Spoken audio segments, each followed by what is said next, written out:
Commencement de l'évangile de Jésus-Christ, Fils de Dieu. Selon ce qui est écrit dans Ésaïe le prophète, « Voici, j'envoie devant toi mon messager, qui préparera ton chemin. C'est la voix de celui qui crie dans le désert. Préparez le chemin du Seigneur, aplanissez ses sentiers. » Jean parut baptisant dans le désert et prêchant le baptême de repentance pour la rémission des péchés.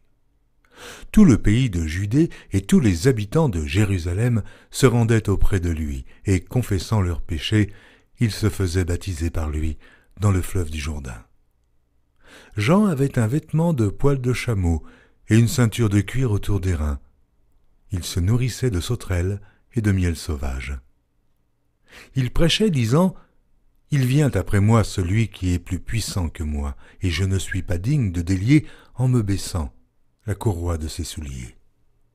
Moi, je vous ai baptisé d'eau, lui vous baptisera du Saint-Esprit. » En ce temps-là, Jésus vint de Nazareth en Galilée, et il fut baptisé par Jean dans le Jourdain. Au moment où il sortait de l'eau, il vit les cieux s'ouvrir et l'Esprit descendre sur lui comme une colombe. Et une voix fit entendre des cieux ces paroles, « Tu es mon Fils bien-aimé, en toi j'ai mis toute mon affection. » Aussitôt l'Esprit poussa Jésus dans le désert, où il passa 40 jours, tenté par Satan. Il était avec les bêtes sauvages, et les anges le servaient. Après que Jean eut été livré, Jésus alla dans la Galilée prêchant l'évangile de Dieu. Il disait « Le temps est accompli, et le royaume de Dieu est proche. Repentez-vous et croyez à la bonne nouvelle. » Comme il passait le long de la mer de Galilée, il vit Simon et André, frères de Simon, qui jetaient un filet dans la mer, car ils étaient pêcheurs. Jésus leur dit « Suivez-moi, et je vous ferai pêcheurs d'hommes. » Aussitôt ils laissèrent leur filet et le suivirent. Étant allé un peu plus loin, il vit Jacques, fils de Zébédée, et Jean, son frère, qui eux aussi étaient dans une barque et réparaient les filets. Aussitôt il les appela, et, laissant leur père Zébédée dans la barque avec les ouvriers, ils le suivirent. Ils se rendirent à Capernaum, et, le jour du Shabbat, Jésus entra d'abord dans la synagogue, et il enseigna. Ils étaient frappés de sa doctrine, car il enseignait comme ayant autorité, et non pas comme les scribes. Il se trouva dans leur synagogue un homme qui avait un esprit impur, et qui s'écria « Qu'y a-t-il entre nous et toi, Jésus de Nazareth ? Es-tu venu ici pour nous perdre ? Je sais qui tu es le Saint de Dieu. » Jésus le menaça, disant « Tais-toi et sors de cet homme !» Et l'esprit impur sortit de cet homme, en l'agitant avec violence et en poussant un grand cri. Tous furent saisis de stupéfaction, de sorte qu'ils se demandaient les uns aux autres « Qu'est-ce que ceci ? Une nouvelle doctrine ?» Il commande avec autorité même aux esprits impurs, et lui obéissent. Et sa renommée se répandit aussitôt dans tous les lieux environnants de la Galilée. En sortant de la synagogue, ils se rendirent avec Jacques et Jean à la maison de Simon et d'André. La belle-mère de Simon était couchée ayant la fièvre, et aussitôt on parla d'elle à Jésus. S'étant approché, il la fit lever en lui prenant la main, et à l'instant la fièvre la quitta. Puis elle les servit. Le soir, après le coucher du soleil, on lui amena tous les malades et les démoniaques, et toute la ville était rassemblée devant sa porte. Il guérit beaucoup de gens qui avaient diverses maladies. Il chassa aussi beaucoup de démons, et il ne permettait pas aux démons de parler parce qu'ils le connaissaient. Vers le matin, pendant qu'il faisait encore très sombre, il se leva et sortit pour aller dans un lieu désert, où il pria. Simon et ceux qui étaient avec lui se mirent à sa recherche, et quand ils l'eurent trouvé, ils lui dirent « Tous te cherchent. » Il leur répondit « Allons ailleurs, dans les bourgades voisines, afin que j'y prêche aussi, car c'est pour cela que je suis sorti. » Et il alla prêcher dans les synagogues par toute la Galilée, et il chassa les démons. Un lépreux vint à lui, et se jetant à genoux, il lui dit d'un ton suppliant « Si tu le veux, tu peux me rendre pur. » Jésus, ému de compassion, étendit la main, le toucha et dit « Je le veux, sois pur. » Aussitôt la lèpre le quitta et il fut purifié. Jésus le renvoya sur le champ avec de sévères recommandations et il lui dit « Garde-toi de rien dire à personne, mais va te montrer au sacrificateur et offre pour ta purification ce que Moïse a prescrit, afin que cela leur serve de témoignage. » Mais cet homme, s'en étant allé, se mit à publier hautement la chose et à la divulguer, de sorte que Jésus ne pouvait plus entrer publiquement dans une ville. Il se tenait dehors, dans des lieux déserts, où l'on venait à lui de toutes parts. Quelques jours après, Jésus revint à Capernaum. On apprit qu'il était à la maison, et il s'assembla un si grand nombre de personnes que l'espace devant la porte ne pouvait plus les contenir. Il leur annonçait la parole. Des gens vinrent à lui, amenant un paralytique porté par 4 hommes. Comme ils ne pouvaient l'aborder à cause de la foule, ils découvrirent le toit de la maison où il était, et ils descendirent par cette ouverture le lit sur lequel le paralytique était couché. Jésus, voyant leur foi, dit au paralytique, « Mon enfant, tes péchés sont pardonnés. » Il y avait là quelques scribes qui étaient assis et qui se disaient au-dedans d'eux, « Comment cet homme parle-t-il ainsi ? Il blasphème. Qui peut pardonner les péchés si ce n'est Dieu seul ?»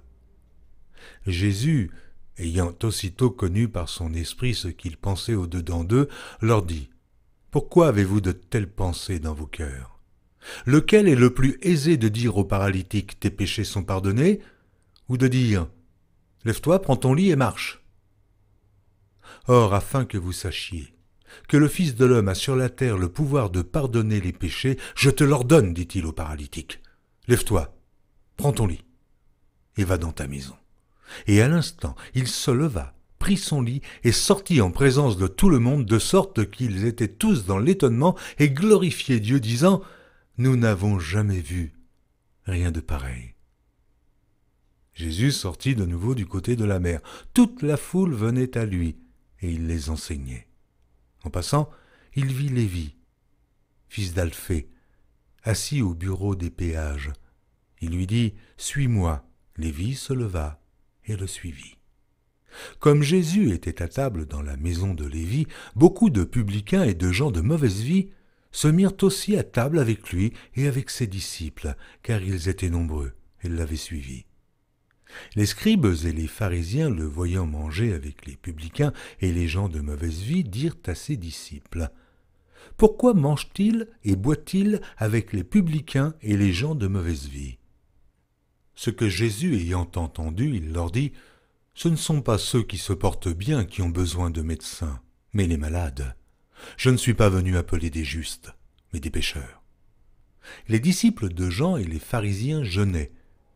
Ils vinrent dire à Jésus « Pourquoi les disciples de Jean et ceux des pharisiens jeûnent-ils, tandis que tes disciples ne jeûnent point ?»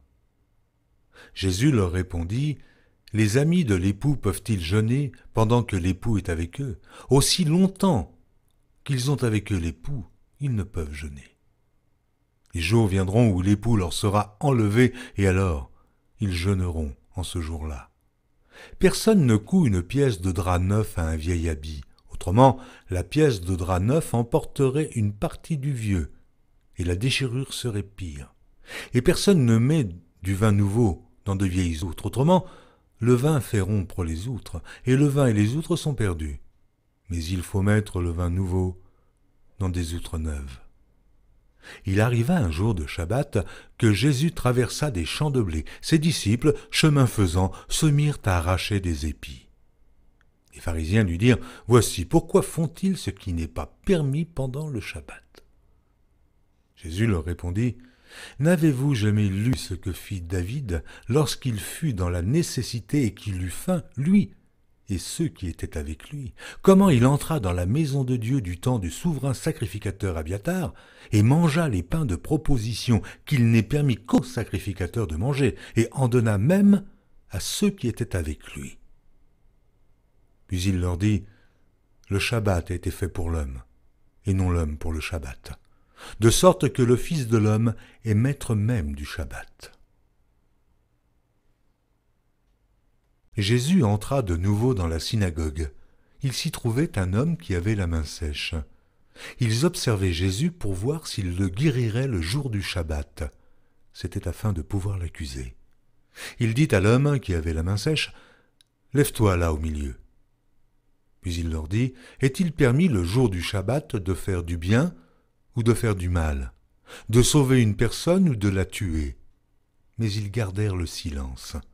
Alors, promenant ses regards sur eux avec indignation et en même temps affligé de l'endurcissement de leur cœur, il dit à l'homme, « Étends ta main. » Il l'étendit et sa main fut guérie.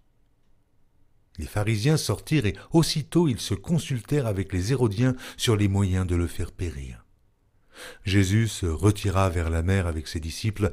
Une grande multitude le suivit de la Galilée et de la Judée et de Jérusalem et de l'Idumée et d'au-delà du Jourdain et des environs de Tyr et de Sidon. Une grande multitude, apprenant tout ce qu'il faisait, vint à lui. Il chargea ses disciples de tenir toujours à sa disposition une petite barque, afin de ne pas être pressés par la foule. Car comme il guérissait beaucoup de gens, tous ceux qui avaient des maladies se jetaient sur lui pour le toucher. Les esprits impurs, quand ils le voyaient, se prosternaient devant lui et s'écriaient « Tu es le Fils de Dieu !» Mais il leur recommandait très sévèrement de ne pas le faire connaître. Il monta ensuite sur la montagne et appela ceux qu'il voulut, et ils vinrent auprès de lui. Il en établit 12 pour les avoir avec lui et pour les envoyer prêcher avec le pouvoir de chasser les démons. Voici les 12 qu'il établit. Simon, qu'il nomma Pierre, Jacques, fils de Zébédée, et Jean, frère de Jacques, auquel il donna le nom de Boanerges, qui signifie « fils du tonnerre », André, Philippe, Barthélemy, Matthieu, Thomas, Jacques, fils d'Alphée, Thaddée, Simon le Cananite, et Judas Iscario, celui qui livra Jésus.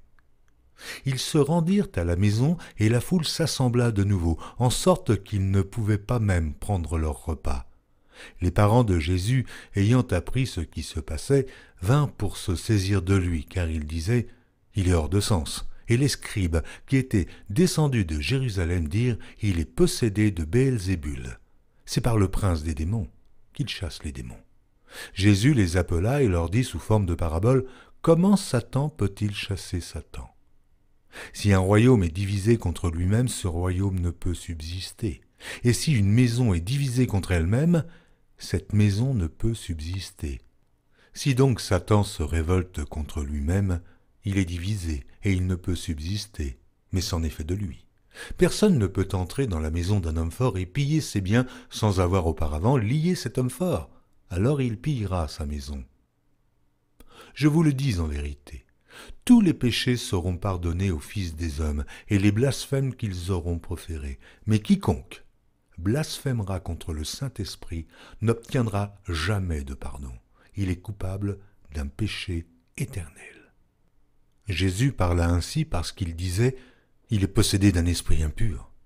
Survinrent sa mère et ses frères, qui, se tenant dehors, l'envoyèrent appeler. La foule était assise autour de lui, et on lui dit « Voici, ta mère et tes frères sont dehors et te demandent. » Et il répondit « Qui est ma mère? Et qui sont mes frères ?» Puis, jetant les regards sur ceux qui étaient assis autour de lui, « Voici, dit-il, ma mère et mes frères, car quiconque fait la volonté de Dieu, celui-là est mon frère, ma sœur et ma mère. » Jésus se mit de nouveau à enseigner au bord de la mer. Une grande foule s'étant assemblée auprès de lui, il monta et s'assit dans une barque sur la mer. Toute la foule était à terre sur le rivage. Il leur enseigna beaucoup de choses en paraboles, et il leur dit dans son enseignement « Écoutez, un semeur sortit pour semer. Comme il semait, une partie de la semence tomba le long du chemin. Les oiseaux vinrent et la mangèrent. Une autre partie tomba dans un endroit pierreux, où elle n'avait pas beaucoup de terre. Elle leva aussitôt parce qu'elle ne trouva pas un sol profond, mais quand le soleil parut, elle fut brûlée et sécha, faute de racines. Une autre partie tomba parmi les épines.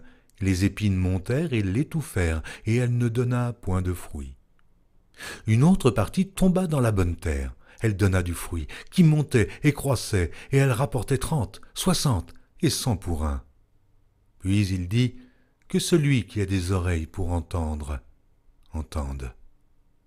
Lorsqu'il fut en particulier, ceux qui l'entouraient avec les 12 l'interrogèrent sur les paraboles. Il leur dit, « C'est à vous qu'a été donné le mystère du royaume de Dieu. Mais pour ceux qui sont dehors, tout se passe en paraboles, afin qu'en voyant, ils voient et n'aperçoivent point, et qu'en entendant, ils entendent et ne comprennent point, de peur qu'ils ne se convertissent et que les péchés ne leur soient pardonnés. » Il leur dit encore, « Vous ne comprenez pas ces paraboles. Comment donc comprendrez-vous toutes les paraboles? Le semeur sème la parole. Les uns sont le long du chemin où la parole est semée. Quand ils l'ont entendue, aussitôt Satan vient et enlève la parole qui a été semée en eux. Les autres, pareillement, reçoivent la semence dans les endroits pierreux. Quand ils entendent la parole, ils la reçoivent d'abord avec joie, mais ils n'ont pas de racine en eux-mêmes. Ils manquent de persistance, et dès que survient une tribulation ou une persécution à cause de la parole, ils y trouvent une occasion de chute. D'autres reçoivent la semence parmi les épines. Ce sont ceux qui entendent la parole, mais en qui les soucis du siècle, la séduction des richesses et l'invasion des autres convoitises étouffent la parole et la rendent infructueuse. D'autres reçoivent la semence dans la bonne terre. Ce sont ceux qui entendent la parole, la reçoivent et portent du fruit, 30, 60 et 100 pour un. Il leur dit encore, « Apporte-t-on la lampe pour la mettre sous le boisseau ou sous le lit? N'est-ce pas pour la mettre sur le chandelier? Car il n'est rien de caché qui ne doive être découvert, rien de secret qui ne doive être mis au jour.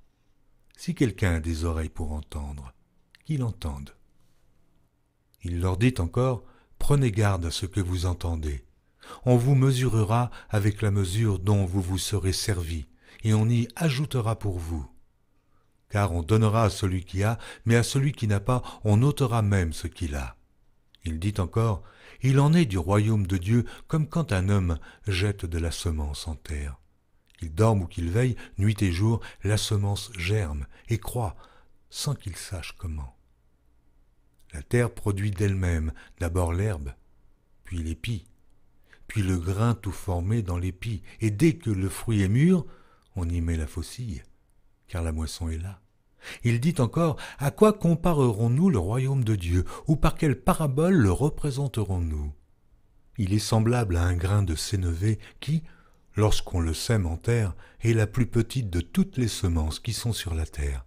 Mais lorsqu'il a été semé, il monte, devient plus grand que tous les légumes et pousse de grandes branches, en sorte que les oiseaux du ciel peuvent habiter sous son ombre. » C'est par beaucoup de paraboles de ce genre qu'il leur annonçait la parole, selon qu'ils étaient capables de l'entendre. Il ne leur parlait point sans parabole, mais, en particulier, il expliquait tout à ses disciples.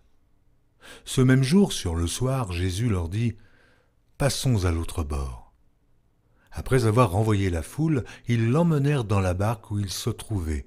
Il y avait aussi d'autres barques avec lui. Il s'éleva un grand tourbillon, et les flots se jetaient dans la barque, au point qu'elle se remplissait déjà. Et lui, il dormait à la poupe sur le coussin. Ils le réveillèrent et lui dirent « Maître, ne t'inquiètes-tu pas de ce que nous périssons ?»